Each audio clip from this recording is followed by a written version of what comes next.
Hello guys, कैसा है हालचाल आप सबों का। आज हम लोग स्टार्ट करेंगे ग्रामर सेक्शन का सबसे इम्पोर्टेंट टॉपिक, जो क्लास 6 से लेके क्लास 12 तक हर क्लास के लिए इम्पोर्टेंट होता है। ठीक है, वो है मेरा वर्ब फॉर्म्स। ठीक है, verb 1, verb 2, verb 3, verb 4, verb 5। आप लोग बहुत बार बहुत जगह पढ़े होंगे और बस एक ही चीज करवाया जाता है, इनको बोला जाता है रट लीजिए। ठीक है, लेकिन आज हम आपको रटने नहीं, आपको बनाने सिखाएंगे।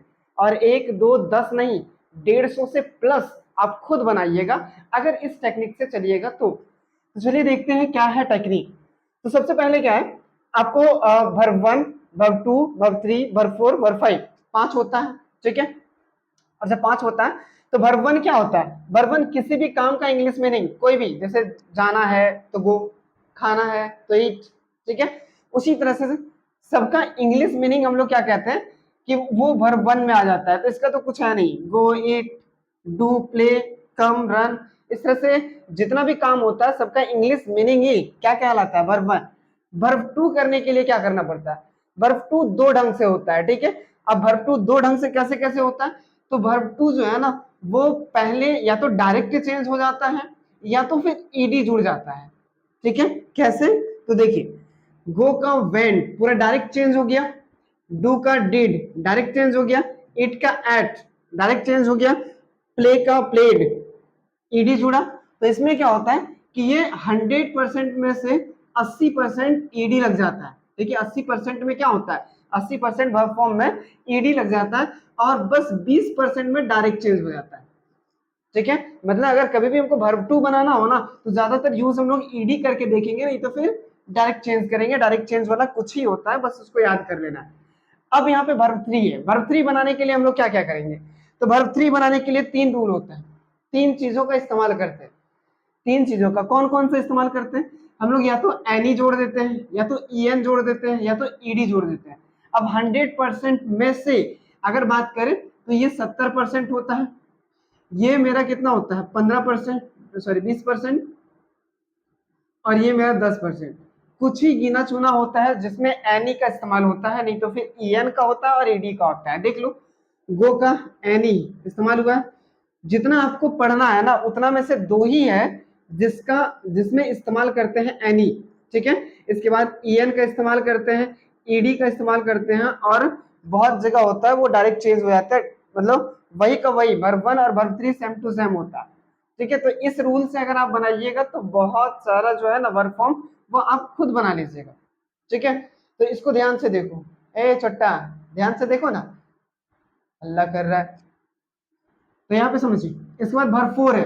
वर्ब 4 में क्या करते हैं? वर्ब 4 तो वैसे भी हम लोग जानते हैं कि वर्ब 4 क्या होता है, verb plus ING, verb plus ING.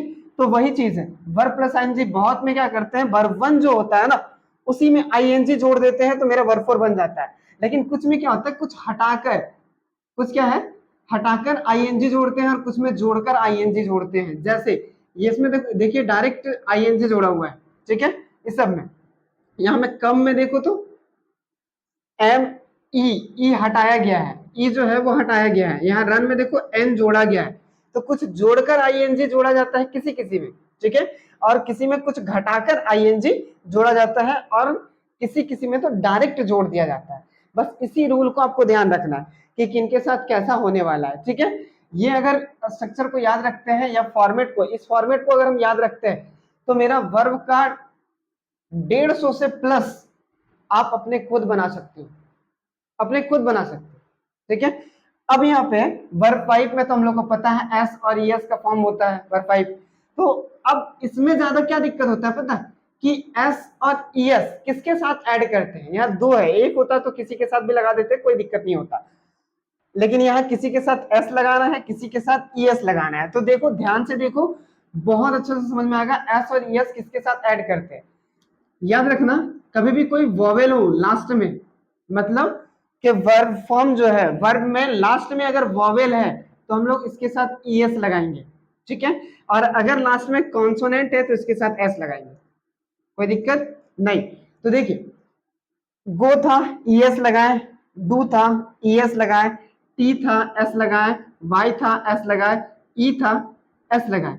Confusion यहाँ मत क्रिएट करना, क्योंकि कम में दो दो ई आ रहा था, ठीक है, तो दो दो ई हम लोग नहीं लिख सकते, ऐसे करके नहीं लिख सकते, और जब ऐसे नहीं लिख सकते तो दोनों में से एक ई को हटा देंगे, एक ई को क्या करेंगे, हटा देंगे, तो हम कम का ई को हटा देते, क्यों, क्योंकि यहाँ देखो यहाँ भी ई हटाया गया है, तो कम का हटाया गया है, तो कम के ई को हटा देंगे, दैट मीन्स मेरा ईएस का फॉर्म तो आ गया ना, ईएस का फॉर्म आ गया ना। रन देखो एन मेरा कॉन्सोनेंट है, एस लगा हुआ है, ठीक है, अगर लास्ट में वॉवेल हो तो ईएस लगाएंगे, अगर लास्ट में कॉन्सोनेंट हो तो एस लगाएंगे, तो 150 प्लस वर्ब फॉर्म जो है उसको आप बना सकते हो, ठीक है। अगर कोई भी दिक्कत होता है या फिर बहुत सारा ऐसा है, ऐसा नहीं है कि सब इसी से बन जाएगा, बहुत सारा एक्सेप्शनल वर्ब फॉर्म है जो अलग अलग रूल लेता है, ठीक है, लेकिन मुझे पता है जहां तक हम पढ़ाए हैं और जहां तक हम पढ़ा रहे हैं कि 150 प्लस और क्लास 10 तक के लेवल तक इस टेक्निक से वर्ब फॉर्म बन जाता है, और वर्ब फॉर्म की कहानी बहुत इंपॉर्टेंट है क्लास 10th बोर्ड के लिए, चाहे वो कोई भी क्लास में ग्रामर पढ़ते हैं तो, ठीक है, वर्ब बहुत ज्यादा जरूरी है। तो चलिए फिर मिलते हैं दूसरे क्लास में, ओके, थैंक यू।